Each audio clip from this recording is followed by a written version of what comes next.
तुम्हारी यह बात सुनकर शैलराज की पत्नी मैना आश्चर्यचकित हो गई।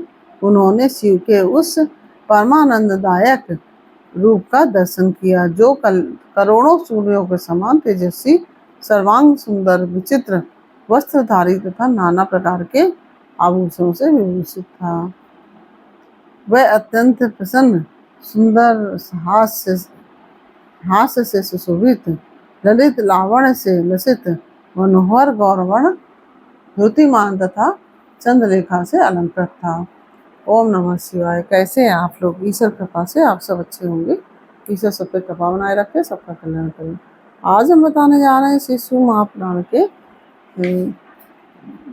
रुद्र संहिता तृतीय पार्वती खंड का 45वां अध्याय, 45 अध्याय। भगवान शिव का अपने परम सुंदर दिव्य रूप को प्रकट करना, मैना की प्रसन्नता तथा और क्षमा प्रार्थना तथा पूर्ववासी स्त्रियों का शिव के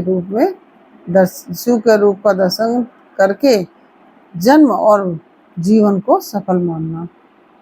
ओम नमः शिवाय, ओम नमः शिवाय, हर हर भोले नमः शिवाय, गंगाधराय शिव गंगाधराय, हर हर भोले नमः शिवाय, नमः शिवाय, ओम नमः शिवाय, हर हर भोले नमः शिवाय, ओम नमः शिवाय। ब्रह्मा जी कहते हैं, नारद, इसी समय भगवान विष्णु से प्रेरित हो तुम शीघ्र ही भगवान शंकर को अनुकूल बनाने के लिए उनके निकट गए। वहां जाकर देवताओं का कार्य सिद्ध करने की इच्छा से नाना प्रकार के स्त्रोतों द्वारा तुमने रुद्रदेव को संतुष्ट किया। तुम्हारी बात सुनकर शंभु ने प्रसन्नतापूर्वक अद्भुत, उत्तम एवं दिव्य रूप धारण कर लिया। ऐसा करके उन्होंने अपने दयालु स्वभाव का परिचय दिया। उन्हें भगवान शंभु का वह स्वरूप कामदेव से भी अधिक सुंदर तथा लावण्य से परम आश्चर्य था। उसका दर्शन करके तुम बड़े प्रसन्न हुए और उस स्थान पर गए जहाँ सबके साथ मैना विद्यमान थी। वहां पहुंचकर तुमने कहा, विशाल नेत्रों वाली मैंने भगवान शिव के उस सर्वोत्तम रूप का दर्शन करो। यह रूप प्रकट करके उन कल्याण में शिव ने तुम पर बड़ी ही कृपा की है।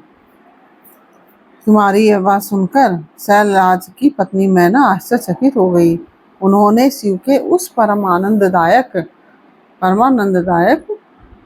रूप का दर्शन किया जो करोड़ों सूर्यों के समान तेजस्वी, सर्वांग सुंदर, विचित्र वस्त्रधारी तथा नाना प्रकार के आभूषणों से विभूषित था। वह अत्यंत प्रसन्न, सुंदर, हास्य से सुशोभित, ललित लावण्य से लसित, मनोहर, गौरवर्ण, द्युतिमान तथा चंद्ररेखा से अलंकृत था। विष्णु आदि संपूर्ण देवता बड़े प्रेम से भगवान शिव की सेवा कर रहे थे। सूर्यदेव ने छत्र लगा रखा था। चंद्रदेव ने मस्तक का मुकुट बनकर उनकी शोभा बढ़ा रहे थे। इन सब साधनों से भगवान शंकर सर्वथा रमणीय जान पड़ते थे। उनका वाहन भी अनेक प्रकार के आभूषणों से विभूषित था। उसकी महाशोभा का वर्णन नहीं हो सकता था। गंगा और यमुना भगवान शिव को सुंदर चमर डुला रही थी और 8 सिद्धियां उनके आगे नाच रही थी। उस समय में भगवान विष्णु और इंद्र आदि देवता अपने अपने वेश को भली भांति विभूषित करके पर्वतवासी भगवान हिमालय के साथ चल रहे थे। नाना रूपधारी शिव के गढ़ खूब सज धज कर अत्यंत आनंदित हो शिव के आगे आगे चल रहे थे। सिद्ध उपदेवता, समस्त मुनि तथा अनेक तथा अन्य सब लोग भी महान दुख का अनुभव करते हुए अत्यंत प्रसन्नता पूर्वक शिव के साथ यात्रा कर रहे थे। इस प्रकार देवता आदि सब लोग विवाह देखने के लिए उत्कंठित हो खूब सज धज कर अपनी पत्नियों के साथ परब्रह्म शिव का यशोगान करते हुए जा रहे थे। विश्वावसु आदि गंधर्व अप्सराओं के साथ वो शंकर जी के उत्तम यश का गान करते हुए आगे आगे चल रहे थे। मुनिश्रेष्ठ महेश्वर के शैलराज के द्वार पर पधारते समय इस प्रकार वहाँ नाना प्रकार के महान उत्सव हो रहा था। मुनीश्वर, उस समय वहाँ परमात्मा शिव की जैसी शोभा हो रही थी, उसका विशेष रूप से वर्णन करने में कौन समर्थ हो सकता है। उन्हें वैसे विलक्षण रूप में देखकर मैना क्षण भर के लिए चित्र लिखी सी रह गई। फिर बड़ी प्रसन्नता के साथ बोली, महेश्वर, मेरी पुत्री धन्य है, जिसने बड़ा भारी तप करके और उस तप के प्रभाव से आप मेरे इस घर में पधारे हैं। जो पहले जो मैंने आप शिव की अक्षम निंदा की है, उसे मेरी शिवा के स्वामी शिव आप क्षमा करें और इस समय पूर्णतः प्रसन्न हो जाएं। ब्रह्मा जी कहते हैं, नारद इस प्रकार बात करके चंद्रमौली शिव की स्तुति करती हुई शैलप्रिया मैना ने उन्हें हाथ जोड़कर प्रणाम किया। फिर वे लज्जित हो गईं।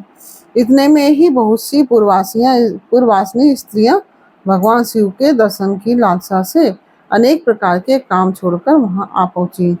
जो जैसी थी वैसे ही अस्त व्यस्त रूप से दौड़ आई। भगवान शंकर का यह मनोहर रूप देखकर वे सब मोहित हो गईं।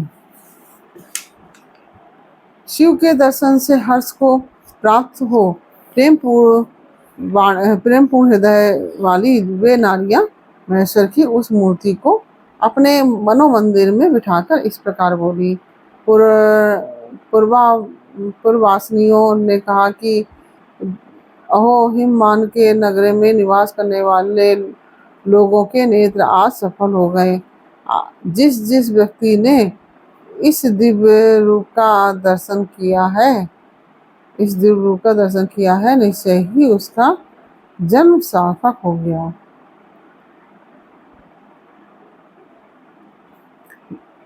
रूप का दर्शन किया है, निश्चय ही उसका जन्म सार्थक हो गया। उसी का जन्म सफल है जो उसी की सारी क्रियाएं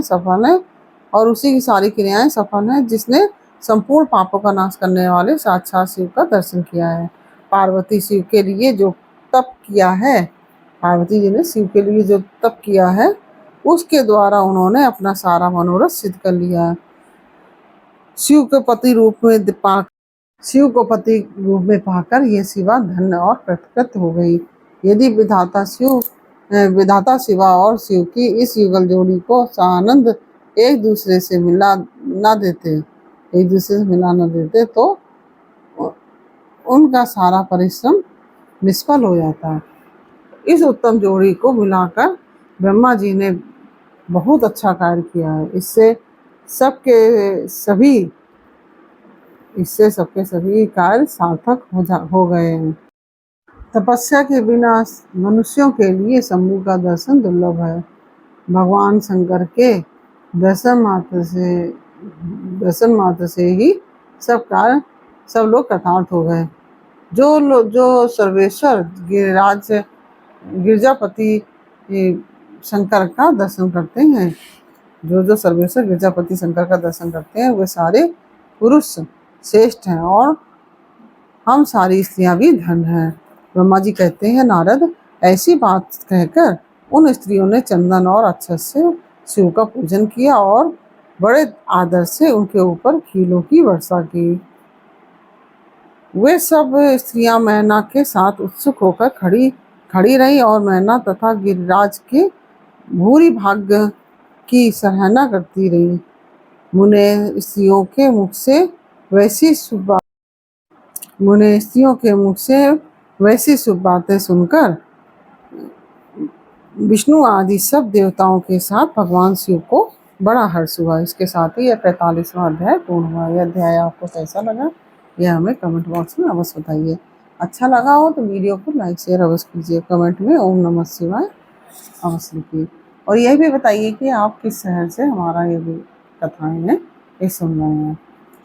और यदि आपने हमारे चैनल को सब्सक्राइब नहीं किया तो प्लीज़ हमारे चैनल को सब्सक्राइब कर लीजिए और बेल आइकन बटन दबाइए, इससे मेरे आने वाले सारे वीडियोस आपको प्राप्त हो सकें। फिर मिलते हैं आपसे एक नए अध्याय एक नई कहानी के साथ। तब तक के लिए राधे राधे, ओम नमः शिवाय।